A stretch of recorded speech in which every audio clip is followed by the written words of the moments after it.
Guys, welcome to NET JRF with Aditi. My name is Aditi Sharma और आज आप सभी लोगों के लिए एक मैं बहुत इंपॉर्टेंट सेशन लेकर आपके सामने आई हूँ। आज के इस सेशन के अंदर जैसे कि आप लोग देख ही पा रहे हैं, मैं आप लोगों से डिस्कस करने वाली हूँ guys strategy for paper 1 2022। Examination के नोटिफिकेशंस तो अभी तक नहीं आए हैं, बट ये न्यूज काफी ज्यादा ऑथेंटिक सोर्सेज से निकल के आ रही है कि अप्रैल 15 के आसपास आप लोगों के नोटिफिकेशंस आउट हो जाएंगे। बट ऑल इन ऑल आप लोगों को तैयारी तो अभी से ही स्टार्ट कर लेनी चाहिए। इनफैक्ट तैयारी स्टार्ट हो भी चुकी है सभी स्टूडेंट्स की। बट आप सभी लोगों के लिए भी जो भी यूजीसी नेट एग्जामिनेशन को प्रिपेयर करना चाहते हैं, जेआरएफ क्वालिफाई करना चाहते हैं, उन सब के लिए आज मैं लेके आई हूँ एक स्ट्रैटेजी। इस स्ट्रैटेजी में सबसे इंपॉर्टेंट चीज ये होने वाली है कि जो 2019 दिसंबर एग्जाम में मैंने जेआरएफ क्वालिफाई किया था, उस समय मेरी क्या स्ट्रैटेजी थी और क्या मॉडिफिकेशंस आप लोगों को रिक्वायर्ड होंगे आज के समय में, पिछले जो 2-2.5 साल के अंदर मैंने एक्सपीरियंस गेन किया है, उसके बिहाफ पर मैं आपको समझाने वाली हूं। तो वीडियो एंड तक देखिएगा और अगर अच्छा लगे तो वीडियो को लाइक जरूर करिएगा, शेयर जरूर करिएगा उन सभी स्टूडेंट्स के साथ में जो यूजीसी नेट एग्जामिनेशन के लिए प्रिपेयर करना चाहते हैं। तो आइए सबसे पहले बात करते हैं कि मैं इस वीडियो के अंदर आप लोगों से सब कुछ जो डिस्कस करने वाली हूं वो कौन कौन सी चीजें हैं जो यहाँ पर आप लोगों को जानने मिलेगी। तो पॉइंट्स टू पॉन्डर आप लोगों के लिए सबसे पहले होने वाले हैं कि क्या मेरी स्ट्रैटेजी रही थी मेरे अटेम्प्ट में। मैं आपको सब कुछ बताऊंगी, मेरे पेपर 1 में कितने नंबर आए थे, पेपर 2 में कितने नंबर आए थे, क्यूमुलेटिवली कितने नंबर मैंने स्कोर किए, कितने स्कोर आपको करने चाहिए और अभी की कट ऑफ को देखते हुए क्या आप लोगों का एक डिसेंट स्कोर है जो आपको बनाना है। उसके बाद में मैं पेपर लेवल एनालिसिस करने वाली हूं। 2019 का भी पेपर आपको दिखाऊंगी और 2022 का भी। दोनों ही पेपर जो है, दोनों के एक एक सैंपल पेपर, जैसे कि कंप्यूटर साइंस और एप्लीकेशन के दिन का पेपर 1 और पेपर 2 मैं आप लोगों के लिए डिस्क्रिप्शन में पिन भी करवा दूंगी। साथ ही साथ मैं आप लोगों से कंपैरिजन बिहाफ पे डिस्कस करने वाली हूं कि इस अटेम्प्ट में आपको क्या क्या मॉडिफिकेशंस करने की जरूरत है। और उसके बाद में फाइनली मैं पेपर 1 का डिवीजन आपको सिखाने की कोशिश करूंगी और साथ ही साथ स्ट्रैटेजिक प्लानिंग बताने की कोशिश करूंगी, जिससे आप लोगों के एग्जाम में प्रिपरेशन लेकर टाइम भी कम लगेगा और क्वालिटेटिव पढ़ाई आप लोग कर सकते हो। बिफोर स्टार्टिंग दिस वीडियो या बिफोर ये सारी जो स्ट्रैटेजिक प्लानिंग मैं स्टार्ट कर रही हूँ, एक चीज जो हमेशा मैं आप लोगों के लिए बोलती आऊंगी या आपने कभी भी सुना होगा, there is definitely no shortcuts. But हाँ, एक चीज याद रखिएगा, यूजीसी नेट एग्जामिनेशन एक क्वालिफाइंग एग्जामिनेशन है और नेशनल लेवल एग्जामिनेशन है। तो जितने भी आपके टॉप 10 नेशनल लेवल एग्जामिनेशन होते हैं, उन सबका सर्किल नेट भी फॉलो करता है। That is 30% of your syllabus contain 70% of your paper. तो कैसे उस 30% को टारगेट करना है, क्योंकि अब आपके पास में समय है नहीं, तो कैसे आप उसे टारगेट कर सकते हो, उन सब चीजों को लेकर ये सारे वीडियो आपका जरूर हेल्प करने वाला है। तो चलिए गाइज, सबसे पहले मैं अपनी स्ट्रैटेजी के बारे में बात करती हूँ, स्टार्टिंग फ्रॉम माय स्ट्रैटेजी। तो सबसे पहली बात तो 2019 दिसंबर वाला अटेम्प्ट था। I still remember 4th of December का मेरा पेपर था, पेपर 1 और पेपर 2, जो कि मेरा कंप्यूटर साइंस एंड एप्लीकेशन था।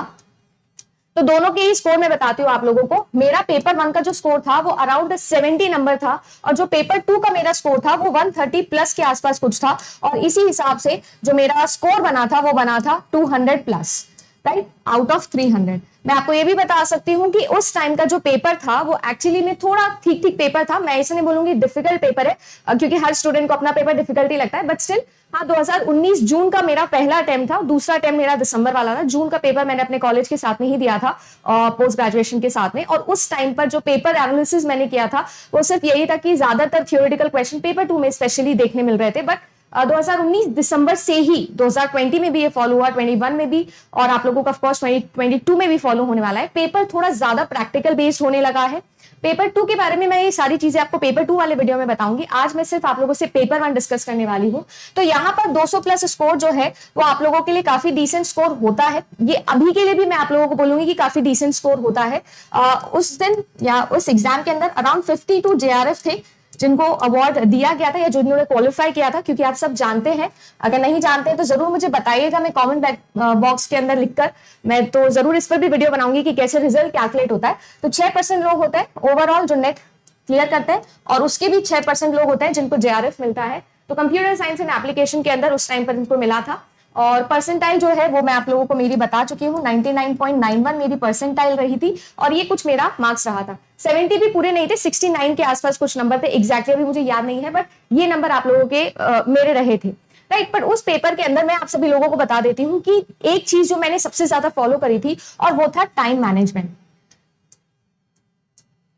ठीक है, मैं ऐसा आप लोगों को इसलिए बोल रही हूँ टाइम मैनेजमेंट के बारे में, क्योंकि अभी धीरे धीरे जैसे आप लोग देख रहे हो तो पेपर के अवेयरनेस के बढ़ते हुए बहुत सारे अटेम्प्ट्स भी बढ़ जा रहे हैं, क्योंकि बहुत सारे लोग अभी इस एग्जाम के लिए प्रिपेयर कर रहे हैं, एग्जाम दे रहे हैं। तो इसीलिए मैं आपको बोल रही हूँ time management will be the key, क्योंकि एग्जाम जो है वो आपका 180 मिनट का ही है, और इस 180 मिनट के अंदर आप लोगों को पेपर 1 के 50 और पेपर 2 के 100 क्वेश्चंस करने हैं। सबसे बड़ा डिसएडवांटेज ये है कि कोई भी नेगेटिव मार्किंग नहीं है। Yes, you heard me right, negative marking नहीं है, ये आपका एक नेगेटिव पॉइंट है, क्योंकि जिस एग्जाम में नेगेटिव मार्किंग होती है उनकी कट ऑफ ज्यादा हाई नहीं जाती है, प्लस उसके अंदर नंबर जो क्वेश्चंस के होते हैं जो बच्चे अटेम्प्ट करते हैं वो भी कम होते हैं, क्योंकि बच्चे एक्यूरेसी की तरफ जाते हैं। यहाँ पर थोड़ा बहुत लक फैक्टर तो ऑफ कोर्स काम करेगा ही, अगर आपने सारे बी लगा के आ गए, जैसे कि आप लोग जानते हैं ना कि बी पॉजिटिव वाला कॉन्सेप्ट होता है, तो आपके कई क्वेश्चंस हिट करने के चांसेस होते हैं। बट इन शॉर्ट हम लोग इन सब के बारे में बात बाद में करेंगे, पहले हम लोग बात करते हैं कि 180 मिनट के अंदर आपको 150 क्वेश्चंस करने हैं। तो अगर आप सब ये सारी चीजें देखो तो मेरा टाइम मैनेजमेंट ये था कि मैंने अपना पेपर 1 60 मिनट्स के अंदर ही खत्म कर लिया था, और बाकी जो मेरा 120 मिनट था वो पूरा का पूरा मैंने अपने पेपर 2 को दिया था। और यही मुझे लगता है कि एक आइडियलिस्टिक स्ट्रैटेजी होती है पेपर को अटेम्प्ट करने की। तो ये कुछ मेरा सिनेरियो रहा था कि मैंने अपने पेपर में क्या किया, कैसे किया। बट मैं अपनी स्ट्रैटेजी के बारे में अगर आप लोगों को बताऊं, क्योंकि ये सारी चीजें तो पेपर अटेम्प्ट में आती है और वो हम कभी किसी और वीडियो में डिस्कस करेंगे, बट पेपर को पढ़ते समय मेरी क्या स्ट्रैटेजी थी, मैं बिल्कुल ऑनेस्टली आप लोगों को ये चीज बता सकती हूँ। जो पिछले 2-3 साल में जब से मैं पढ़ा रही हूँ, मैंने कभी भी बच्चों को गाइड नहीं किया है इस तरीके से, हमेशा कुछ इंप्रूव्ड स्ट्रैटेजी के साथ ही आपको गाइड किया है। प्रॉब्लम ये होती है गाइस, जो मैंने करी थी, मुझे लगता है अपने गलती से मैंने सीखा और आपको सिखाने की कोशिश कर रहे हैं कि मैंने क्या किया था, पेपर 1 को बिल्कुल भी कंसिडर नहीं किया था। इन शॉर्ट अगर मैं आप लोगों को बोलूं तो मैंने पेपर 1 को हार्डली 1 महीने की पढ़ाई करी थी, जो कि मुझे लगता है कि मेरी सबसे बड़ी गलती थी। मेरा लक अच्छा है कि मुझे 68 या 70 नंबर के आसपास नंबर आ गया। लक मैं इसलिए बोल रही हूं क्योंकि मैं साइंस बैकग्राउंड से रही थी, तो मैथमेटिक्स और रीजनिंग, आईसीटी, ये कुछ ऐसे पोर्शंस है, रीडिंग कॉम्प्रिहेंशन, डेटा इंटरप्रिटेशन, ये कुछ ऐसी पावर्स थी जो मुझे लगता है कि मैंने थोड़ी बेटर करी उस दिन एग्जाम के अंदर, जो मेरे लिए फेवर किया। बट ऐसा नहीं होने वाला है, क्योंकि अब जो है पेपर 1 बिल्कुल अलग तरीके से प्रेजेंट होने लग गया है, और जब तक आप इसको थोड़ा डीप एनालिसिस के साथ में नहीं पढ़ेंगे, मुझे नहीं लगता कि एग्जाम आप लोगों के लिए आसान होने वाला है। तो ये चीज थी जो मैंने गलती करी, जो आपको नहीं करनी है। मेरा सबसे इंपॉर्टेंट चीज ये था कि मेरा प्लस पॉइंट था मेरा paper 2, that is computer science and application. वो इसलिए था क्योंकि मैं अपने 5th सेमेस्टर के अंदर पहली बार नेट एग्जाम दी थी, और इस सेमेस्टर के अंदर मुझे सब कुछ समझ में आ गया था कि मुझे क्या करना है, कैसे करना है। तो मैंने अपने बैचलर्स और मास्टर्स दोनों में ही बहुत अच्छे से डीपली अपना पेपर 2 पढ़ा था। तो जो पेपर 2 के 10 यूनिट्स थे, अराउंड 28 प्लस सब्जेक्ट्स थे, ये मैंने बहुत अच्छे से पढ़े थे, मतलब तमीज से पढ़ाई करी थी ग्रेजुएशन और पोस्ट ग्रेजुएशन में। इसीलिए मुझे अपना पेपर 2 खत्म करने में हार्डली 3+ मंथ्स लगे थे, मतलब इतना कि मैंने 3 मंथ के अंदर अपना पेपर पूरा कर लिया था इसके सिलेबस के अकॉर्डिंग। ऑब्वियसली पूरी की पूरी पढ़ाई तो ग्रेजुएशन और पोस्ट ग्रेजुएशन की मदद ही करी थी मेरे लिए, बट हाँ, ये पूरा समय था जब मैंने अपना पूरा पेपर 2 को अच्छे से असेंबल कर लिया था। शॉर्ट नोट्स बनाए थे, शॉर्ट नोट्स तो क्या, कंप्लीट अच्छे से नोट्स बनाए थे। मैंने बहुत सारे एनपीटीएल के वीडियोस देखे थे, बहुत सारी ऐसी चीजें करी थी जिससे जो मेरी ब्रशअप हो गई नॉलेज, जो भी मैंने अपने कॉलेज में पढ़ी थी, क्योंकि ऑफकोर्स कॉलेज में आपको जो सारी चीजें पढ़ाई जाती है उसमें से बहुत ही कम रेशो आप कवर कर पाते हो अपने यूजीसी नेट वाला जो सिलेबस है उसमें से, क्योंकि बहुत डीप लेवल के क्वेश्चंस भी यहाँ पर पूछ लिए जाते हैं आप लोगों के। तो 3+1 मंथ के अंदर मैंने ये स्ट्रैटेजी फॉलो करी थी। बट एक चीज, जैसे मैंने बोला, मेरी प्रीवियस नॉलेज ठीक ठाक थी, प्लस मैंने टाइम भी बहुत ज्यादा दिया था, मतलब मैंने इसके अलावा कुछ भी नहीं किया था, आप ये मान सकते हैं। तो मैंने कंप्लीटली, अभी मेरे को आवर्स में मैं बिलीव नहीं करती हूँ कितने घंटे पढ़ा, बट मुझे याद है कि ये 3 महीने मैंने और कुछ भी नहीं किया था, ना कोई और एग्जाम की तैयारी करी थी, ना कुछ कहीं नहीं गई थी, सिर्फ अपने रूम में थी और अपनी किताबों के साथ में थी। और फिर जब ये लास्ट के 3 महीने का 1 महीना बचा, तो मैंने जो है वो अपने पेपर 1 को थोड़ा बहुत निकालना स्टार्ट किया। मैं थोड़ा बहुत क्या आपको फ्रैंकली बताती हूँ, उस टाइम पर कुछ ज्यादा आप लोगों के पास में अपॉर्चुनिटीज नहीं थी पेपर 1 को स्टडी करने के लिए। तो मैं रैंडमली मैंने एक किताब खरीदी थी, जो आप सब लोग भी ने सुना होगा, अरिहंत पब्लिकेशन की। उस किताब के पीछे के क्वेश्चंस निकालना मैंने स्टार्ट किया था, और मेरे ऑनेस्टली रिसर्च एप्टीट्यूड या टीचिंग एप्टीट्यूड, जो सब्जेक्ट्स हमने कभी अपने साइंस सब्जेक्ट्स में नहीं पढ़े हैं, ये सारी चीजें बिल्कुल मेरे ऊपर से जा रही थी। तो मैंने रैंडमली ही वो चीजें करी थी, बट हाँ, जो चीजें स्ट्रांग थी, जो यूनिट्स स्ट्रांग थी, मैंने उनको कवर किया और उसके अकॉर्डिंग ही मेरे ये मार्क्स आ गए थे। हाँ, बट ओवरऑल मैं अगर आप लोगों को बोलूं तो स्ट्रेंथ जो है वो मैंने एक ही पेपर को बनाया था, बट अगर मैं आप सभी लोगों को बोलूं तो ये सारा सिनेरियो जो है वो ठीक है, बट अब जैसे जैसे आप लोगों का एग्जाम बढ़ता जा रहा है और क्योंकि आप सब लोग जानते हो कि अब नए सिलेबस हो गए हैं, जैसे कि मास मीडिया जैसे टॉपिक्स अब आप लोगों के इंक्लूड हो गए हैं, पॉलिटी अब आप लोगों के सिलेबस में से हट गई है फॉर पेपर 1 स्पेसिफिकली, तो अब आप लोगों को थोड़ा बहुत मॉडिफिकेशन रिक्वायर्ड होने वाला है, क्योंकि पहले के कंपैरिजन के अंदर अभी का जो पेपर है वो मैं ये नहीं कहूंगी डिफिकल्ट है, बट अभी के जो पेपर हो गए हैं वो थोड़े एस्केलेटेड लेवल पे पूछे जाने लग गए हैं। यानी कि मैं आपको आसान भाषा में समझाऊं तो सीधे सीधे सवाल नहीं पूछेगा। मान लीजिए कि आप लोगों को आपका नाम पूछा जाएगा, तो ऐसा नहीं पूछा जाएगा कि व्हाट इज योर नेम। अभी आजकल ऐसा पूछा जाता है कि what is the name of that student who is sitting in front of the computer and fill the form of UGC NET examination. कुल मिला के पूरा का पूरा लेंथी क्वेश्चन बनाएगा, खिचड़ी बनाएगा, और उसमें से आप लोगों को बोलेगा कि बताइए कि इस क्वेश्चन का आंसर क्या होने वाला है।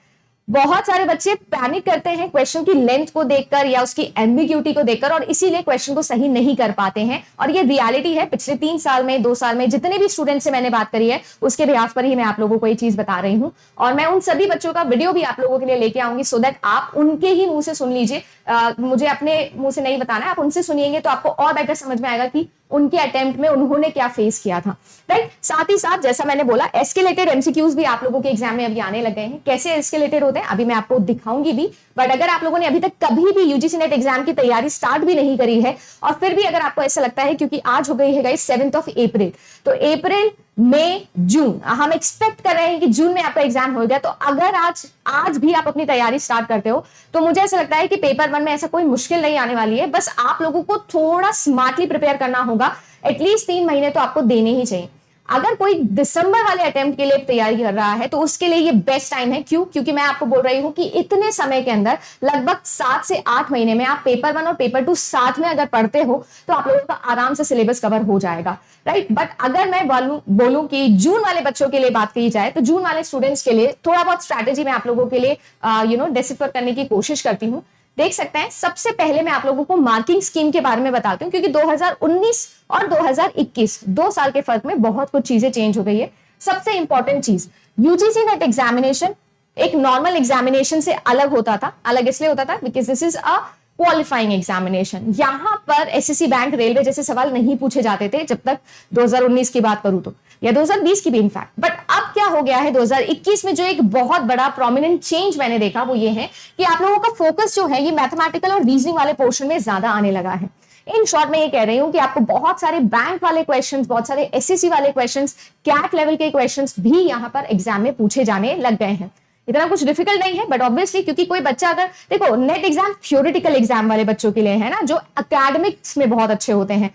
कॉम्पिटिटिव एग्जामिनेशन और एकेडमिक एग्जामिनेशन में सबसे बड़ा डिफरेंस क्या होता है, ये बच्चे क्या फैक्ट नॉलेज, थ्योरी नॉलेज है ना, ये सारी चीजों पे वो ज्यादा ध्यान देता है, क्योंकि ग्रेजुएशन और पोस्ट ग्रेजुएशन दोनों से पढ़ना होता है। तो 6 साल की लगभग की पढ़ाई एक ही एग्जाम में पूछी जाती है। कॉम्पिटिटिव एग्जाम इज टोटली अलग, वहां पर स्पीड का खेल ज्यादा होता है, एक्यूरेसी का खेल ज्यादा होता है, इसीलिए दोनों एग्जाम को हम कंपेयर ना ही करें तो बेटर है। बट स्टिल मैं आपको सिर्फ एक रेफरेंस के तौर पे बता रही हूँ कि जैसे कॉम्पिटिटिव एग्जाम के अंदर घुमा फिरा के मैथमेटिकल, रीजनिंग वाले क्वेश्चंस, लॉजिक एप्लीकेशन वाले क्वेश्चंस, एनालिटिकल क्वेश्चंस पूछे जाते हैं, बिल्कुल वैसे ही अब इस 2021 के अटेम्प्ट में ऐसे क्वेश्चंस पर ध्यान दिया गया, जो कि बहुत ही अच्छी बात भी है। अगर मैं आप लोगों को बोलूं तो अभी सुनने में अजीब लग रहा है, बट ये बहुत अच्छी बात है। क्यों? क्योंकि पेपर जो है अब आप लोगों का ऐसे बना दिया गया है कि जो बच्चा अच्छे से लॉजिक अप्लाई करके पेपर सॉल्व करेगा उसी का पेपर क्लियर होने वाला है।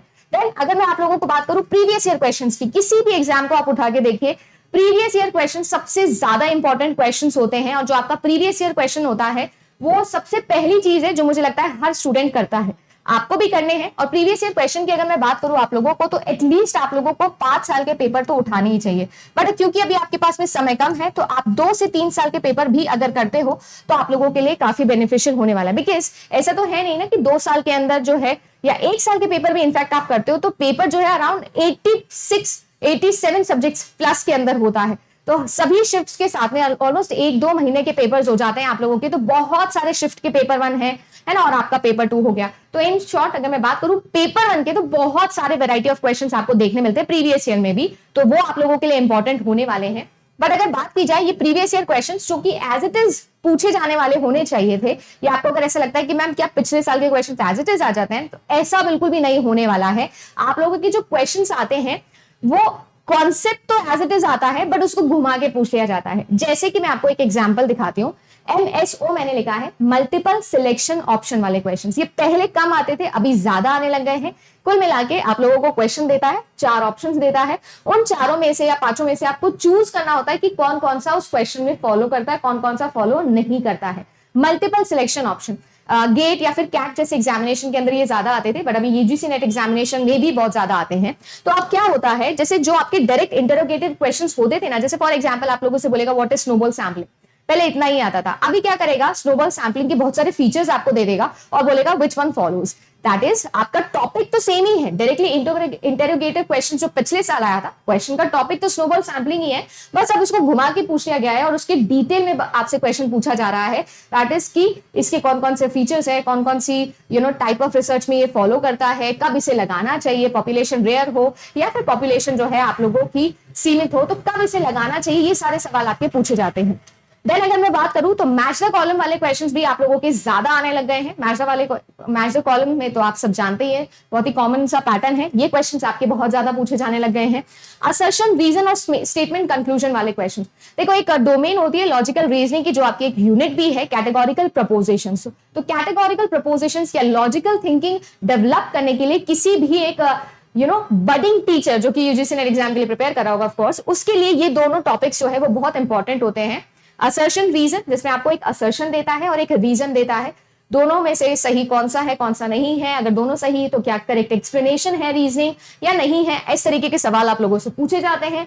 स्टेटमेंट कंक्लूजन में सिलोजिज्म टाइप के क्वेश्चंस आप लोगों से पूछ लिए जा सकते हैं, जिसके अंदर आपको एक स्टेटमेंट दिए जाते हैं और आपको क्या दिया जाता है, कंक्लूजन दिया जाता है। स्टेटमेंट के बिहाफ पर आपको बताना है कि क्या कंक्लूजन फॉलो करता है कि नहीं फॉलो करता है। तो इस टाइप के क्वेश्चन अभी ज्यादा पूछे जाने लग गए हैं। बट ये जो टाइप्स ऑफ क्वेश्चंस मैंने आपको बताए हैं ना, इसमें ऐसा नहीं है कि previous question as it is पूछे गए हैं, ऐसा नहीं है। ऑब्वियसली हर पेपर के अंदर आप लोग जानते हो ना, अगर मैं आप लोगों से 100 क्वेश्चंस की बात करूं तो इन 100 क्वेश्चंस में से आपके जो 30% क्वेश्चंस होते हैं वो आपके डेफिनेटली अप्रोचेबल क्वेश्चंस होते हैं। हर बच्चा उसे अप्रोच कर सकता है, चाहे उसकी तैयारी 1 महीने की हो या 10 महीने की हो, ठीक है। उसके बाद में जो बचे हुए 30% क्वेश्चंस होते हैं वो उनके होते हैं जिन्होंने अच्छी तैयारी की होती है, अच्छी मतलब डिसेंट तैयारी की होती है।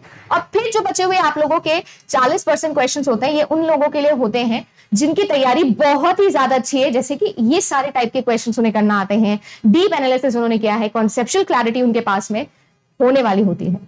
हालांकि ये 30 आप इसको 40 ना माने, क्योंकि इसमें से 10% क्वेश्चन तो ऐसे होने वाले हैं जो डेफिनेटली ऐसे होंगे जो बिल्कुल ही अनअटेम्प्टेबल होने वाले हैं। टोटली आप उसको अटेम्प्ट करिए, मतलब आउट ऑफ सिलेबस ही वो लगने वाले हैं, और ऐसा हर एग्जाम में होता है, इसमें कोई बड़ी बात नहीं है। पर इन शॉर्ट आप लोगों के लिए कोई मतलब नहीं रखता है, बिकॉज ये जो चीज है, ये 10% क्वेश्चन आप छोड़ भी दो तो 90% आप लोगों का पेपर आपके हाथ में होता है। तो अगर आप अच्छे से तैयारी करोगे तो ये आप लोगों के लिए अफोर्डेबल हो जाता है, राइट। उसके बाद में अगर मैं बात करूं तो आप लोगों से हायर ऑर्डर थिंकिंग एबिलिटी वाले क्वेश्चंस पूछे जाने लग गए हैं, जैसे कि मैंने आप लोगों के लिए फ्रेम भी किया। और logical reasoning, people development, environment, research aptitude जैसे क्वेश्चंस 2021 के अंदर अच्छे लेवल के पूछे जाने लगे हैं। इनफैक्ट अगर मैं आप लोगों से बात करूं, सबसे सिंपल यूनिट जो मुझे लगती है पेपर 1 की, वो है टीचिंग एप्टीट्यूड। और ये मुझे ही नहीं, स्टूडेंट्स को भी लगती है। इवन कम्युनिकेशन नाम की भी आपकी एक यूनिट होती है। ये दोनों यूनिट स्टूडेंट्स को बहुत अप्रोचेबल लगती है, इजी लगती है। पर मैं आप लोगों को एक बात बताती हूँ कि यहां से भी अब डायरेक्ट इंटरोगेटिव क्वेश्चंस नहीं पूछे जाते हैं। ऐसा नहीं पूछा जाता है कि बताइए कि व्हाट इज ग्रेपेवाइन कम्युनिकेशन, ऐसा डायरेक्ट क्वेश्चन नहीं आता है। अब इसको भी घुमा के इन किसी फॉर्मेट के अंदर पूछा जाने लगा है। मैं ये नहीं कह रही हूँ कि पेपर डिफिकल्ट हो गया है, हाँ, बट अगर आपने थ्योरी नहीं पढ़ी है तो पेपर आपके लिए ऐसा नहीं है कि रैंडमली आप उठ के जाओगे और आप टिक करके आ जाओगे, ऐसा नहीं है। शायद 2018 से पहले के पेपर्स अगर आप उठा के देखो तो 50% पेपर आपके लिए बहुत ही ज्यादा इजी मान सकते थे हम, क्योंकि पेपर 1 सबके लिए जनरल होता है तो इसी लेवल से बनाया जाता था। बट क्योंकि पिछले 3-4 साल के अंदर अवेयरनेस इतना ज्यादा बढ़ गया है नेट के पेपर 1 को लेकर स्पेसिफिकली, कि पेपर ने या एनटीए ने पेपर का खुद का लेवल भी थोड़ा अच्छा कर दिया है। डिफिकल्ट नहीं किया है, थोड़ा ज्यादा एनालिटिकल कर दिया है, राइट। उसके बाद में एक बहुत बड़ी प्रॉब्लम जो फेस की गई थी वो थी सीबीटी प्रॉब्लम। सीबीटी मतलब कंप्यूटर बेस्ड टेस्टिंग जो होती है आप लोगों की। ये चीज मुझे मेंशन वैसे तो करनी नहीं चाहिए, क्योंकि कुछ लोगों ने फेस किया था, कुछ लोगों ने फेस नहीं किया था। बट क्योंकि मैं पेपर का कंप्लीट एनालिसिस कर रही हूँ आप लोगों के लिए 2022 के, लिए तो आपको बता सकती हूँ कि इंटरफेस इशू भी हुआ था। इंटरफेस इशू मतलब पहली बार ऐसा हुआ था कि हिंदी और इंग्लिश सेम ही पेज पे आने लगे थे, तो स्क्रॉलिंग का बड़ा प्रॉब्लम हुआ था, किसी किसी के तो कंप्यूटर ही बंद हो गए थे, इस तरीके की बहुत सारी प्रॉब्लम्स भी हुई थी, है ना। बहुत सारी चीजें थी जो प्रॉब्लमेटिक रही थी, बट क्योंकि कोविड पैंडेमिक चल रहा है, बहुत सारा वर्कलोड होता है, प्रेशर होता है, कुल मिला के बहुत सारी चीजें हैं जो इसके लिए रिस्पॉन्सिबल हो सकती है। सो आई डोंट थिंक कि ये चीज ध्यान में रख के आपको अपनी तैयारी करनी चाहिए, बट हाँ बहुत सारा पैनिक जरूर क्रिएट हुआ था, जिसकी वजह से आप देख सकते हो कि इस बार की जो कट ऑफ है कुछ ज्यादा हाई नहीं गई है। कट ऑफ एनालिसिस का वीडियो भी मैं आप लोगों के लिए जरूर बहुत जल्दी बनाने वाली हूं, बट हाँ इन शॉर्ट अगर मैं आपको बताऊं तो ये कंप्लीट आप लोगों का पेपर एनालिसिस है, जो मुझे ऐसा लगता है कि आप लोगों के लिए इंपॉर्टेंट है। 2019 के कंपैरिजन में 2021 तक क्या वैरायटी आप लोगों के सामने आने लगी है। चलिए, अगर प्रॉब्लम मैंने आपको बताई है तो ऑब्वियस सी बात है कि सॉल्यूशन भी मैं आप लोगों को बताने वाली हूं, और सॉल्यूशन ये है कि आप लोगों को किस टाइप के क्वेश्चंस पर काम करना है और कैसे काम करना है। उसके लिए 3 चीजें हैं जो मेरे को आपको फोकस में लानी है। तो फोकस आपको करना है इंटीग्रेटेड कॉन्सेप्चुअल क्वेश्चंस पर। इंटीग्रेटेड कॉन्सेप्चुअल क्वेश्चन मतलब ये होता है, अगर मैं पेपर 1 की बात करूं तो है आपकी 10 यूनिट, और 10 यूनिट को अगर हम लोग डिवाइड करें तो सभी यूनिट्स में कुछ ना कुछ इंटर रिलेशन है। जैसे फॉर एग्जांपल रिसर्च एप्टीट्यूड और इंफॉर्मेशन एंड कम्युनिकेशन टेक्नोलॉजी आपकी एक यूनिट्स है। इन दोनों यूनिट्स को मिक्स करके आईसीटी इन रिसर्च करके एक टॉपिक आपका आता है, उसमें आप लोगों से डिटेल में क्वेश्चन पूछा जाता है। इसी में हायर एजुकेशन को इंटीग्रेट करके भी आप लोगों से क्वेश्चन पूछा जा सकता है कि हमारे देश में जो हमारी मिनिस्ट्री ऑफ एजुकेशन है, उन्होंने अभी अभी एक पोर्टल बनाया, फॉर एग्जाम्पल ई विद्वान पोर्टल बनाया, तो आप बताइए कि उस पोर्टल का क्या काम है। ये आईसीटी का, रिसर्च एप्टीट्यूड का और हायर एजुकेशन का, तीनों का इंटीग्रेटेड क्वेश्चन आ गया है। दैट मींस कि आप लोगों को अगर यूनिट्स पढ़नी है तो उनको ग्रुप वाइज पढ़ना होगा, और हर यूनिट का इंटरलिंक करके दूसरे यूनिट के साथ में पढ़ना होना शुरू करना होगा। साथ ही साथ अगर मैं बात करूं जैसे कि टीचिंग एप्टीट्यूड हो गया, उसका कम्युनिकेशन के साथ जोड़ी बना के पूछता है, टीचिंग एप्टीट्यूड का आईसीटी के साथ जोड़ी बना के पूछता है। इन शॉर्ट अगर कहा जाए तो आप लोगों को कॉन्सेप्ट डेवलपमेंट पे काम करना चाहिए, जो कि बहुत ही ईजी है। अगर आप लोगों को ये पता हो ना कि करना क्या है, तो मुझे ऐसा लगता है कि बहुत जल्दी आपका कोर्स खत्म हो जाएगा। और अभी मैं आप लोगों के लिए यूनिट वाइज डिविजन्स भी लेके आई हूं, सो दैट आप लोगों को ये भी समझ में आए कि कैसे आप यूनिट वाइज अटेम्प्ट कर सकते हो पेपर को, राइट। देन आप लोगों के प्रैक्टिकल बेस्ड क्वेश्चन ज्यादा आने लगे हैं। फॉर एग्जाम्पल मैं आप लोगों को बताऊं तो मैथमेटिकल में एक क्वेश्चन आता है, speed is equals to distance upon time करके, राइट। ये सब लोग जानते हो, ये फॉर्मूला है speed is equals to distance upon time, right. और ये फॉर्मूला आपने बचपन से पढ़ा है।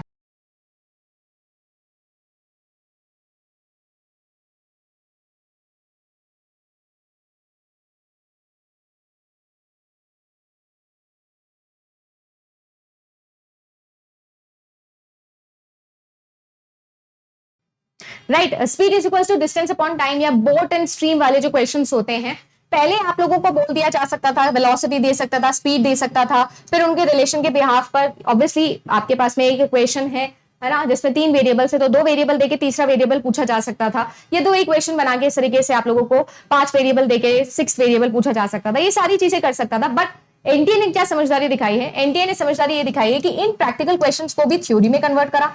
थ्योरी में दैट इज असर्शन और रीजन में, या स्टेटमेंट और कंक्लूजन में कवर किया। और आप लोगों से बोला कि मान लीजिए कि अगर कोई पर्सन है जो अपने घर से कॉलेज इस स्पीड से जाता है तो इतना टाइम लगता है, इतने डिस्टेंस में वो कवर किया होगा, बताइए क्या ये फॉलो करता है या नहीं फॉलो करता है। इन शॉर्ट अगर ये भी आपको आता है, speed is equals to distance upon time रटा हुआ है, तो काम नहीं चलेगा। समझना जरूरी है कि अच्छा ऐसा निकालते हैं, ऐसा दोनों का डिफरेंस आता है, किस तरीके से कैलकुलेट किया जाता है। सो सारी की सारी थिंकिंग आ जाती है आप लोगों की प्रैक्टिकल बेस्ड, आपको समझ में आना जरूरी है जो भी आप लोग पढ़ रहे हो, राइट। इसके अलावा अगर मैं बात करूं तो लेंदी और थोड़े कंफ्यूजिंग क्वेश्चन अभी इस वाले के एग्जामिनेशन में आपके आए थे, तो हमें प्रिपेयर भी उसी अकॉर्डिंग करना चाहिए। 2022 के अगर क्वेश्चंस की हम लोग बात करें तो इस सबसे पहले 21 का पेपर उठाओ और उसको एनालाइज करना खुद ही से स्टार्ट कर दो, आपको सब कुछ समझ में आ जाएगा कि ये डिटेल एनालिसिस के बाद ही वीडियो बनाया गया है, तो आपको समझ में आएगा। थोड़ा बहुत लेंदी पेपर और कंफ्यूजिंग क्वेश्चन आना तय है। ऑब्वियसली बात है, पेपर में नंबर ऑफ अटेम्प्ट ज्यादा हो गए जैसा मैं कह रही हूं, और आप लोगों के लिए जो नेट का पेपर 1 है वो क्वालिफाइंग इन नेचर भी है। इवन आप लोगों को 40% तो स्कोर करना ही होता है मिनिमम क्वालिफाई करने के लिए, इसके बाद आपकी कट ऑफ बनती है। और कट ऑफ के लिए देखिए अब क्योंकि तैयारियां भी बहुत अच्छी होने लग गई हैं, तो ये चीज आप ध्यान रखिएगा कि थोड़ा बहुत लेंदी और कंफ्यूजिंग क्वेश्चंस को आपको फेस करना आना चाहिए। पैनिक नहीं क्रिएट करना है, आराम से धीरे धीरे पढ़ो, कोई जल्दीबाजी नहीं है, तो क्वेश्चंस आप लोगों के सॉल्व हो जाएंगे। अगर आपने इन दोनों चीजों पे काम किया है तो ये चीज की आपको डर नहीं होने वाली है, राइट। तो बिफोर आई स्टार्ट कि मैं कैसे आप लोगों के लिए स्ट्रैटेजाइज करती हूँ पेपर 1, मैं आपको कुछ क्वेश्चंस दिखाना चाहती हूँ, जैसे कि आप सब लोग देख सकते हो, ये टीचिंग एप्टीट्यूड का क्वेश्चन है, जिनके लिए नया है कोई दिक्कत वाली बात नहीं है, धीरे धीरे आपको समझ में आ जाएगा। मान लीजिए कि टीचिंग एप्टीट्यूड का एक टॉपिक होता है जिसमें लेवल्स ऑफ टीचिंग हम लोग पढ़ते हैं। ये क्वेश्चन है अंडरस्टैंडिंग लेवल्स रिलेटेड। तो these 3 लेवल होते हैं, एक जिसमें आप लोग थोड़े छोटे बच्चों को पढ़ाते हो, फिर थोड़े बड़े, और फिर सबसे बड़े। इस तरीके से लेवल को एज वाइज अगर हम बेसिकली डिवाइड करें तो आप लोगों के पास में मेमोरी लेवल होता है, अंडरस्टैंडिंग लेवल होता है, और फिर रिफ्लेक्टिव लेवल होता है। इस तरीके का मॉरिस जो थे उन्होंने एक लेवल ऑफ टीचिंग बना के दिया था, सो दैट टीचिंग के एप्टीट्यूड हम लोग क्रिएट कर पाए। तो देखो, अब आप लोगों से 2019 का क्वेश्चन है, ये मेरे पेपर का सवाल है। पहले पूछ लिया कि अंडरस्टैंडिंग लेवल से रिलेटेड क्या है। ये डायरेक्टली इंटरोगेटिव में मान सकते हो, बिकॉज आप लोगों से डायरेक्टली पूछा है कि which one of the following learning outcomes are intended in the teaching organised at teaching level, understanding level. सीधा सीधा क्वेश्चन, कोई गड़बड़ वाली बात नहीं है, इंटरोगेटिव मान सकते हो। हाँ, ऑब्वियसली अगर आपने अंडरस्टैंडिंग लेवल ही नहीं पढ़ा है तो मैं कुछ नहीं कह सकती, बट हाँ अगर पढ़ा हुआ है तो ये डायरेक्टली इंटरोगेटिव है। अब मैं आपको दिखाती हूँ सेम पैटर्न का क्वेश्चन अगर आप लोगों से पूछा जाता है किसके अंदर, अब पूछा जाता है अगर 2022 के अंदर, तो कोई सा भी टॉपिक आप उठा लो। अब आप लोगों से ज्यादातर क्वेश्चन इस तरीके के पूछे जाते हैं, असर्शन और रीजन वाले। जैसे कि आपसे पूछा जाता है, जैसे कि कभी कभी तो क्वेश्चन पढ़ के कुछ स्टूडेंट्स ने मेरे को ये ही रिप्लाई दिया था कि मैम कुछ क्वेश्चंस पढ़ के तो समझ भी नहीं आया कि ये क्वेश्चन कौन से टॉपिक्स हैं। जैसे कि सब्सटेंस, ये क्वेश्चन है सब्सटेंस का, कि substance is a self caused, self conceived and self existent. Substance is not caused by other causal sources, but it is conceived by something else and is also existent on that. अभी ये जो question मैंने उठाया है, ये बताने के लिए उठाया है कि ये क्वेश्चन कोई पर्टिकुलर यूनिट वाइज जाऊं या रैंडम जाऊं, तो ये रैंडम वाली कैटेगरी में मैं आपके लिए लेके जाऊंगी। बट अगर आपने कंप्लीट पेपर 1 पढ़ा है, असर्शन रीजन सॉल्व करना सीखा है, तो आपके अंदर वो एप्टीट्यूड बन गया होगी कि आप इस क्वेश्चन को अटेम्प्ट कर पाओ। बट वो प्रैक्टिस के साथ में आएगा, ऐसा नहीं है कि रैंडमली आ जाएगा। तो मेरा मोटिव इस चैनल को बनाने का या आप लोगों के लिए वीडियो बनाने का सिर्फ एक ही है गाइस, कि मैं चाहती हूं कि जो लर्निंग सिस्टम है ना हमारा, इसमें हम थोड़ा इंप्रूव कर सके। यानी कि ऐसे क्वेश्चंस को देख के छोड़ने से बेटर है, क्योंकि अभी मेजरली ऐसे क्वेश्चंस दिखेंगे तो कितने क्वेश्चन छोड़ोगे भाई, है ना। 40% तो चलो ले आओगे, बट मैं ये सोच रही हूँ अगर आप पेपर 1 के अंदर 80 नंबर या 85 नंबर लेके आ सकते हो, जो मैं नहीं ला पाई थी, तो वो आप ला सकते हो। थोड़ी बहुत अगर मैं आपकी हेल्प करूं या आप अपने आप की हेल्प करो, तो आपके लिए पेपर 2 पे लोड कम पड़ेगा और आपके 200 से ज्यादा नंबर आ सकते हैं, अच्छा अटेम्प्ट आ सकता है, और उसके बिहाफ पे आपकी रैंक अच्छी बन सकती है या आपकी परसेंटाइल ज्यादा अच्छी बन सकती है। ठीक है, ये पेपर के लेवल पे भी डिपेंड करता है, बट स्टिल हमको तो ऑब्वियसली आइडियलिस्टिक अप्रोच के साथ ही आगे बढ़ना होता है। बट केवल आइडियलिस्टिक से काम नहीं चलता है, बी रियलिस्टिक। ये चीज आप छोड़ के नहीं जा सकते हो, या ये नहीं सोचना है कि मैम चलेगा 1-2 क्वेश्चन छोड़ देंगे। तो वो एनालिटिकल अप्रोच डेवलप करने के लिए ही ये वीडियो और ये चैनल आपके सामने आया है। जैसे कि असर्शन और रीजन की बात करें तो देखो एक और क्वेश्चन आप लोगों के सामने है। अब यहां पर देखो परसेप्शन से क्वेश्चन आ गया है। अब आप इसको लॉजिकल रीजनिंग में डाल दो, आप इसको कम्युनिकेशन में डाल दो, या इनफैक्ट आप लोग इसे बस इन 2 यूनिट से ही रिलेट कर सकते हो। अब ये क्वेश्चन देखिए, आप कैसे रिलेट करने के लिए भी सोचना पड़ रहा है कि यार किस यूनिट से इसको रिलेट करें। तो इस तरीके के क्वेश्चन अभी आप लोगों के पूछे जाने लगे। दोनों ही क्वेश्चन 2022 के हैं। तो बेसिकली अगर आपने अच्छा थ्योरी पढ़ा है तो अच्छा कंटेंट आपको मिलेगा और आप ये क्वेश्चंस भी अटेम्प्ट कर पाओगे। ठीक है, लप्पे नहीं लगाने हैं, थोड़ा तमीज से काम करना है, राइट। तो अगर मैं आप लोगों से कंप्लीटली बात करूं तो आपको चाहिए क्या, कंप्लीट कंसेप्चुअल क्लैरिटी रिक्वायर्ड होगी आपको हर यूनिट की। देन आपको new variety of questions, new varied MCQs जो आप लोगों के आते हैं वो करने होंगे। सबसे पहले आप लोगों को प्रीवियस ईयर क्वेश्चंस करने हैं, क्योंकि एनटीए से बेटर और कोई मॉक टेस्ट आप लोगों के लिए काम कर ही नहीं सकता है। तो जो एनटीए ने क्वेश्चंस पूछे हैं ना, उसी को सॉल्व करो और उसी से रिलेटेड और बहुत सारे कॉन्सेप्ट्स डेवलप करके उन पर बेस्ड क्वेश्चन सॉल्व करो, राइट। टारगेट वाइज आप लोगों को जाना है, तो टारगेट जो है वो टॉपिक वाइज अगर आप लोग लोगे तो मेरे लिए आपके लिए बहुत हेल्पफुल होने वाला है। क्यों? क्योंकि अब आपको जैसे मैंने बताया कि अप्रैल चल रहा है, आपका मई आ गया और आपका जून आ गया। देखो अगर मैं बात करूं तो 60 दिन अप्रोक्सीमेटली मान के चलते हैं कि 60 दिन आप लोगों के पास में, 60 दिन और 10 यूनिट आपको पढ़नी है। अब 10 यूनिट कंप्लीटली तो आपको पढ़नी नहीं होने वाली है। मैं हमेशा से एक स्ट्रैटेजी फॉलो करती आई हूं जो मैं आप लोगों के से भी डिस्कस करती हूं, और ये स्ट्रैटेजी काफी फेमस भी है। सभी स्टूडेंट्स जिन्होंने भी थोड़ा बहुत मुझसे पढ़ा है, तो 7:3 यूनिट में बना के चलती हूँ। 7:3 का मतलब ये है कि आप कोई सी भी 7 यूनिट्स ऐसी कर लीजिए जो आप लोगों की स्ट्रेंथ होगी, राइट। स्ट्रेंथ आपका स्ट्रॉन्ग पॉइंट, और 3 यूनिट आप मान के चल सकते हैं कि ये आपका वीक पॉइंट है, चलेगा, ठीक है ना। अगर आप इस तरीके से डिवाइड करते हो तो आपके पास में मौका ये है कि 60 दिन में इनके टॉपिक्स चूज करके टॉपिक वाइज आप लोग स्टडी कर सकते हो। तो हर एक यूनिट के इंपॉर्टेंट टॉपिक्स को असेंबल करो और उनमें से 7 यूनिट के टॉपिक तो ऐसे होने चाहिए जो बिल्कुल आपका स्ट्रेंथ के जैसे काम करे, और बाकी 3 चलेगा कि आपने कच्चा पच्चा किया है तो भी चलेगा। क्यों ऐसा बोल रही हूं, ये जो 7 आप लोगों के टॉपिक्स होने वाले या 7 जो यूनिट्स होने वाली है, ये आपको ऐसे चूज करनी है कि इनमें से कोई से भी टॉपिक से क्वेश्चन आए, जो ऑब्वियसली सर्टेन टॉपिक्स होते हैं, तो आपके लिए स्कोरिंग होने चाहिए। इसीलिए बोल रही हूँ स्ट्रेंथ। ऐसा नहीं है कि इनमें भी कच्चा पच्चा चल रहा है उनमें भी कच्चा पच्चा, ऐसा नहीं होना चाहिए। ये स्ट्रेंथ और वीकनेस वाला खेल है जो आपको खेलना है। अब कुछ स्टूडेंट सोच रहे होंगे कि ये स्ट्रेंथ और वीकनेस तो समझ ही नहीं आए, ये क्या करना है। तो मैं आप सभी लोगों को बताती हूँ एक मजेदार सी कहानी। मजेदार सी कहानी ये है कि आपका जो कंप्लीट पेपर बनेगा वो 3 डिपार्टमेंट्स में डिवाइड किया जा सकता है। एक जिसको हम लोग बोलते हैं प्रैक्टिस बेस्ड, जैसे for example mathematical reasoning, logical reasoning वाला पार्ट आप लोगों का, then data interpretation, reading comprehension वाला पार्ट, ये सारे पार्ट्स कैसे आपके प्रैक्टिस वाले पार्ट है। देन आता है आप लोगों का एप्टीट्यूड वाला पार्ट। जो एप्टीट्यूड वाला पार्ट है, वैसे तो ये देखो सारी चीजें ही एप्टीट्यूड बेस्ड ही होती है पेपर में, पर मेरा मतलब है कॉमन सेंस ओरिएंटेड, या फिर अगर मैं बोलूं आप लोगों को कि ऐसे यूनिट हैं जो थोड़े बात अगर आप लोग रीडिंग लगाना इनकी धीरे धीरे स्टार्ट करो तो जल्दी ग्रैस्प हो सकते हैं। बेसिकली आईक्यू आप अगर इसका डेवलप कर लो तो काम चल जाएगा। तो अगर मैं बात करूं आप लोगों के एप्टीट्यूड बेस्ड क्वेश्चंस की, तो देखो एप्टीट्यूड बेस्ड क्वेश्चंस में थोड़ा लोग शॉक हो जाएंगे, बट मैं रिसर्च एप्टीट्यूड इसमें डाल सकती हूँ, मैं इसके अंदर आईसीटी डाल सकती हूँ, मैं इसके अंदर टीचिंग एप्टीट्यूड डाल सकती हूँ, और मैं इसके अंदर कम्युनिकेशन डाल सकती हूँ। अभी मुझे पता है कि कुछ लोग बोलेंगे कि मैम रिसर्च एप्टीट्यूड तो एकदम थ्योरेटिकल टॉपिक है, इसमें तो बहुत सारे थ्योरेटिकल कॉन्सेप्ट्स आते हैं, सब कुछ ठीक है, बट मैंने इसको एप्टीट्यूड में इसलिए डाला है because for a longer run आपके लिए रिसर्च एप्टीट्यूड और आईसीटी ही काम आने वाला है। जितना भी एक्सपीरियंस मेरे को थोड़ा बहुत टीचिंग का रहा या रिसर्च फील्ड में रहा, मैं आपको ये बता सकती हूँ कि आगे आने वाले समय में आपको सिर्फ 2 ही यूनिट पढ़ाई जाती है जो आपके रिसर्च में भी काम आती है। वो है टीचिंग एप्टीट्यूड, वो है रिसर्च एप्टीट्यूड और information communication technology, that is ICT. तो ये चीज ऐसी है जिसका आईक्यू या एप्टीट्यूड आप अगर डेवलप करते हो तो पेपर अटेम्प्ट करना आसान हो जाएगा, क्योंकि अब इसमें थ्योरी बेस्ड नहीं, जैसा मैंने कहा कॉन्सेप्चुअल बेस्ड क्वेश्चंस आने लगे हैं। So you have to create the aptitude, hence aptitude, research aptitude and teaching aptitude. Teaching aptitude और कम्युनिकेशन को एक ही रिक्वेस्ट है, हल्के में मत लेना। हल्का क्वेश्चन नहीं पूछा था, अच्छे क्वेश्चन पूछा था 2021 के अंदर। एंड देन आप लोगों का रूट लर्निंग क्वेश्चंस आ जाते हैं, जैसे for example people development environment हो गया, आपका हायर एजुकेशन हो गया। ये कुछ ऐसी यूनिट्स है जिसमें तो बहुत सारी चीजें आपको याद ही करनी होगी। कोई ह्यूमैनिटीज बैकग्राउंड से देख रहा है या किसी का अगर एनवायरनमेंट वाला पार्ट स्ट्रांग है, हायर एजुकेशन वाला पार्ट स्ट्रांग है, तो उसके लिए तो ये बहुत ही अच्छा है। बहुत डायरेक्ट क्वेश्चंस यहाँ से आते हैं, क्योंकि जो भी थ्योरी क्वेश्चंस होते हैं वो डायरेक्ट ही होते हैं, डायरेक्टली इंटरोगेटिव क्वेश्चंस होते हैं। सो अगर कुल मिला के मैं बात करूं तो 4 और 4 8 और 2 आप लोगों की 10 यूनिट्स हो गई है। ये सभी के सभी यूनिट्स को अगर आप इस तरीके से डिवाइड करो और आप जज करो कि आपको कौन से वाले पार्ट में ज्यादा इंटरेस्ट है, उसी पार्ट को आप सबसे पहले उठाइए।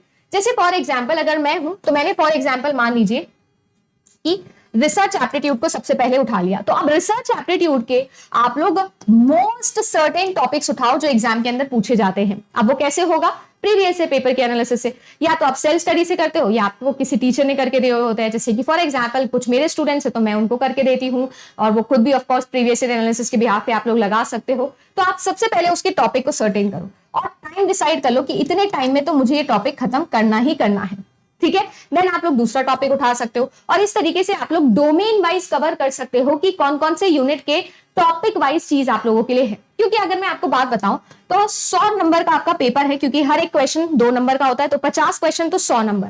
इस 100 में से मैं आपके लिए टारगेट कर रही हूं अगर 80 नंबर। अब आप लोग शॉक मत होइएगा कि ये 80 तो बहुत ज्यादा हो जाते हैं, ऐसा नहीं है। अगर मेरे जैसे बच्चे के जो कि बिल्कुल 1 महीना पढ़ा है और 68-70 नंबर लेके आ सकता है, तो आप लोग तो डेफिनेटली ला सकते हो, बिकॉज अभी आप लोगों के लिए कंटेंट भी बहुत सारा है। ऑल दो कंटेंट थोड़ा फिल्टर करके आपको पढ़ना होगा, ऐसे सभी जगह पे सही हो ऐसा नहीं है। थोड़ा फिल्टर करके थोड़ा ध्यान से पढ़ोगे तो समझ में आएगा ये चीज। बट हाँ, 80 नंबर अगर आप लाना चाहते हो तो आप ये चीज सोचो, 80 नंबर के लिए आपको क्या करना है, 40 क्वेश्चन सही करने हैं। 40 क्वेश्चन यानी कि 10 क्वेश्चन आप गलत भी कर सकते हो, बिल्कुल गलत कर सकते हो। अब आपको ये जज करना है कि आपके 40 क्वेश्चन इनमें से किस डोमेन के होंगे। तो अगर आप टारगेट बना के चलो छोटे छोटे, राइट, जैसे फॉर एग्जाम्पल कि हर एक क्वेश्चन को आप लोग लेके चलो कि हाँ इससे 2 नंबर आ गए, इससे 2 नंबर, बिकॉज देखो वो बूंद बूंद से घड़ा भरता है, वो वाला जो थ्योरम है ना वही चलता है। कोई भी क्वेश्चन बड़ा नहीं है, कोई भी क्वेश्चन छोटा नहीं है। ईगो पे नहीं लेना है कि यार नहीं मैथ्स तो मैंने बचपन से पढ़ी है, मैं अच्छा रहा था मैथ्स में, अब मैथ्स का क्वेश्चन नहीं करूंगा तो कैसे चलेगा। ईगो नहीं लेना है, मैथ्स का क्वेश्चन भी उतना ही नंबर देगा जितना एनवायरमेंट का देगा, या जितना आपको आईसीटी का देगा, तो इतना बड़ा लॉजिक नहीं लगाना है, राइट। कुछ ऐसे यूनिट्स है जैसे कि आईसीटी हो गई, जैसे कि हायर एजुकेशन हो गया, जैसे कि आप लोगों का कम्युनिकेशन वाला टॉपिक हो गया, इसमें बहुत सारे करंट अफेयर्स वाले क्वेश्चन आते हैं। तो करंट में रोजमर्रा के अंदर कोई नई टेक्नोलॉजी सुन रहे हो तो डेफिनेटली क्वेश्चन आएगा। जैसे पिछली बार जूम से आया था, गूगल मीट से क्वेश्चन आया था। तो इस तरीके से आप लोगों के कुछ यूनिट्स में बहुत ही ज्यादा अटेम्प्टेबल है। तो ये this is not at all a tough task. Target कैसे बनाना है, टॉपिक वाइज बनाओ, क्योंकि टाइम कम है तो टॉपिक वाइज जाओ। और टॉपिक वाइज में भी क्वेश्चंस कौन से प्रैक्टिस करने वो मैंने आपको बताए। और 40 क्वेश्चंस अटेम्प्ट करने हैं अच्छे से, मतलब सही करने, अटेम्प्ट तो सारे ही करने, बट 40 क्वेश्चन का टारगेट लेके चलो। अगर अभी से आप इस तरीके की प्रैक्टिस करके चलते हो, मेंटेलिटी लेके चलते हो और इस तरीके से डिवाइड करके चलते हो तो आपको फायदा देगा। अपनी स्ट्रेंथ बनाइए और अपनी स्ट्रेंथ ढूंढिए। हर किसी स्टूडेंट की 2 यूनिट्स या 2 पार्ट्स तो स्ट्रांग होते ही होते हैं। जैसे फॉर एग्जाम्पल ये वाला पार्ट थोड़ा थोड़ा आता है, ये वाला पार्ट थोड़ा ज्यादा आता है, मिक्स करके आप इसको अपना स्ट्रेंथ बना लो। ये वाला पार्ट आप थोड़ा वीक भी चलेगा तो चलेगा। किसी का ये वाला पार्ट बहुत स्ट्रांग होता है, ये वाला पार्ट जो है ये थोड़ा थोड़ा होता है, दोनों को मिक्स करके अपना स्ट्रेंथ बनाओ और सॉल्व करो। टॉपिक हंट करने हैं, यूनिट हंट नहीं करनी है। ये तो सिर्फ मैंने एग्जांपल के तौर पे यूनिट्स लिख दिए हैं, टॉपिक हंट करो, राइट। मैं भी कोशिश करूंगी कि इंपॉर्टेंट टॉपिक्स की आप लोगों के लिए जरूर वीडियो बनाऊं। तो इंपॉर्टेंट टॉपिक्स आप लोगों को मैं बता दूंगी 1 to 1 कि कैसे कौन कौन से टॉपिक्स इंपॉर्टेंट हो सकते हैं। बट हाँ, ये सारी जो कहानी है ये बहुत मेहनत के बाद में, एनालिसिस के बाद में आप लोगों के सामने मैं लेके आई हूँ। और हर बैच के लिए, हर स्टूडेंट के लिए मैं नई तरीके से ये बनाती हूँ। बट बहुत सारी चीजें हैं जो कॉमन चली आ रही है, but with the attempt increasing, with the level of examination also थोड़ा एस्केलेट हो गया है। थोड़ा थोड़ा आपको मॉडिफाई करते चलना है। मैं आपको एक चीज बताना चाहती हूँ कि रैदर देन कोई पर्टिकुलर एक क्वेश्चन, जो नया क्वेश्चन आ गया एग्जाम के अंदर, उसके भी पे वो नया टॉपिक पूरा पढ़ने से बेटर है आप पहले उन चीजों को स्ट्रॉन्ग करो जो सर्टेन है। जैसे कि फॉर एग्जाम्पल मान लो कि कोई एक नए टॉपिक से क्वेश्चन आ गया, अब बच्चा क्या करेगा, उस पर कॉन्सेंट्रेट करेगा। क्योंकि हमारा ह्यूमन टेंडेंसी ऐसा होता है कि हमको हमेशा वो चीज दिखती है जो हमको नहीं आती है। हम कभी भी उस चीज को ध्यान से देखते नहीं जो हमको आती है, क्योंकि हम उसे फॉर ग्रांटेड लेते हैं। मैं उस फॉर ग्रांटेड वाले पार्ट पे फोकस करने बोल रही हूँ इन बिगिनिंग। अगर आप शुरू का 1 महीना अपने बिगिनिंग में ही स्ट्रेंथ पे काम कर लेते हो तो आपका कॉन्फिडेंस बिल्डअप होगा और फिर वो वाले जो डिफिकल्ट वाले क्वेश्चंस है ना, वो भी आप लोगों के लिए आसान होने लगेंगे। सो सारा खेल कॉन्फिडेंस का और स्ट्रैटेजी का है। ऑफ कोर्स अच्छा कंटेंट होना तो बहुत जरूरी है, अदरवाइज पढ़ाई तो आप कहीं से ही करोगे। बट हाँ, ये सारी चीजें जो है ये मुझे लगता था कि आप लोगों के लिए इंपॉर्टेंट हो सकती है ना। बहुत सारे लोग होते हैं जो मोटिवेशन के लिए हंट करते हैं, ऑल्दो आई ऑलवेज बिलीव कि intrinsic motivation is the best motivation. अंदर से जो आवाज आती है उससे बेहतर कुछ नहीं होता है। बट स्टिल रोज का एक मोटिवेशन कोट जरूर देना चाहती हूँ। मेरे लिए जो मैंने अपने आप को बोला था वो मैं आपको भी बता सकती हूँ कि बहुत सारी चीजें होती है कि मैम ये था, वो था, रिजर्वेशन ऐसा, फलाना ढिमकाना, बहुत सारी चीजें थी। एग्जाम का डिफिकल्टी लेवल था, मेरे को इंटरफेस में इशू हुआ, ये हुआ, वो हुआ। बहुत सारी चीजें हैं जो आप सुनते हो अपने आसपास, स्टूडेंट्स को परेशान होते देखते हो। देखो, हमने भी एक्सपीरियंस गेन किया है, बहुत सारे एग्जाम्स दिए हैं, बहुत सारे एग्जाम्स में फेल हुए हैं and I accept my failure with grace, because अगर वो नहीं होता तो शायद थोड़ा बहुत भी नहीं सीखते जितना सीख रहे हैं। और लर्निंग वाला जो ये एटीट्यूड है वो नहीं डेवलप होता। तो मैं आपको एक ही चीज बताती हूँ कि अपने आप को हमेशा ये बोलो कि आपको हमेशा एक ही एग्जाम चाहिए, एक ही वैकेंसी चाहिए और आप लोगों को एक ही सिलेक्शन चाहिए। हमें तो भाई कितनी भी पोस्ट निकले, भले ही 10 पोस्ट निकले। जब एसबीआई एसओ का एग्जाम मैंने क्वालिफाई किया था तो टोटल पोस्ट आप लोगों की जो थी वो थी 10 टोटल, और उस पर भी मैं सिलेक्ट हो गई थी। तो आप ये चीज समझिए कि आपको सिर्फ वो एक एग्जाम चाहिए, वो एक वैकेंसी और वो एक ही सिलेक्शन चाहिए। भाई हमको तो एक ही सीट चाहिए ना, आप बस उसी पे फोकस करो, अपना काम अच्छे से करते चलो, अपने लर्निंग पैटर्न को इंप्रूव करो। अल्टीमेटली कभी ना कभी आपको रिजल्ट्स जरूर दिखेंगे। सो इस पॉजिटिव एटीट्यूड के साथ आप आगे बढ़ सकते हैं, ऐसा मुझे जरूर आप लोगों को बताना है, क्योंकि हार्डवर्क का कोई भी ऑल्टरनेटिव नहीं होता है। आई अंडरस्टैंड स्मार्ट वर्क बहुत जरूरी है, स्मार्ट वर्क के लिए मैंने बाकी पूरे वीडियो में आपको बहुत सारी चीजें बताई, बट हार्डवर्क का कोई ऑल्टरनेटिव नहीं है। स्मार्ट वर्क से आप स्ट्रैटेजी बना सकते हो, बट उस स्ट्रैटेजी को इंप्लीमेंट करने के लिए भी हार्डवर्क करना पड़ेगा, because sincerely guys there is no alternative. So all the very best आप सभी लोगों की तैयारी के लिए। अभी भी टाइम नहीं गया है, बहुत अच्छा खासा आप लोगों के समय बचा है, 60 दिन कम नहीं होते हैं। आप चाहो तो ये 60 दिन में भी आप बहुत कुछ कर सकते हो। अगर मैंने किया तो आप तो डेफिनेटली कर सकते हो। मैं तो बहुत एवरेज स्टूडेंट हूं, बट आप लोग बहुत कुछ अच्छा कर सकते हो यहाँ पर। So thank you so much for this video. अगर आप लोगों को ये वीडियो अच्छा लगा तो डेफिनेटली लाइक जरूर करिएगा, शेयर करिएगा, क्योंकि ये चैनल को मैं डेफिनेटली इसी इंटेंशन के साथ आगे लेके जाना चाहती हूँ। बिकॉज हम सब लोग मिलकर अगर लर्निंग सिस्टम पे काम करेंगे तो शायद हम मजबूर कर पाएंगे एजुकेशन सिस्टम को भी थोड़ा बहुत हमारे लिए मॉड्यूलेट होने के लिए। And the science are visible guys. जो हमारे नए यूजीसी के चेयरमैन आए हैं, जो कि हमारे जगदीश कुमार सर हैं, उन्होंने बहुत सारे ऐसे रेगुलेशंस निकाले हैं जो हमारे लिए बेनिफिशियल हैं। तो धीरे धीरे आप देखोगे कि चेंज आ रहा है, बट सोसाइटी के चेंज के लिए सबसे पहले खुद को चेंज करना जरूरी है। सो आज के लिए बस इतना ही, signing off. Thank you so much for watching this video. अगर आपको अच्छा लगा तो लाइक करना, कमेंट जरूर करना गाइज। आप लोगों के कमेंट से बहुत मोटिवेशन मिलता है। अगर आप कमेंट करते हो तो पढ़ के ऐसा लगता है कि जेन्युइनली जो कर रही हूं, जो मेहनत कर रहे हैं, वो सक्सेसफुल हो सकती है। आप सभी लोगों को ये बताऊंगी कि उन बच्चों तक जरूर ये वीडियो रीच आउट करना जो बिल्कुल ही नॉन स्ट्रेटेजिक प्लानिंग के साथ में जाते हैं, उनके साथ में इसे शेयर जरूर करना। चैनल को अगर आपने अभी तक सब्सक्राइब नहीं किया है तो आप सब्सक्राइब करना कंसिडर कर सकते हो, बिकॉज मैं इसी तरीके कंटेंट इस वीडियो पे इस चैनल पर लेके आने वाली हूँ। ठीक है गाइस, सो आज के लिए बस इतना ही। मिलेंगे अब आप लोगों से किसी और वीडियो के अंदर, जिसमें मैं और थोड़ी स्ट्रैटेजी और सक्सेस स्टोरीज ऑफकोर्स आप लोगों के लिए लेके आऊंगी, सो दैट आपको वो भी हेल्प करे। Okay guys, thank you so much, bye bye and have a nice day.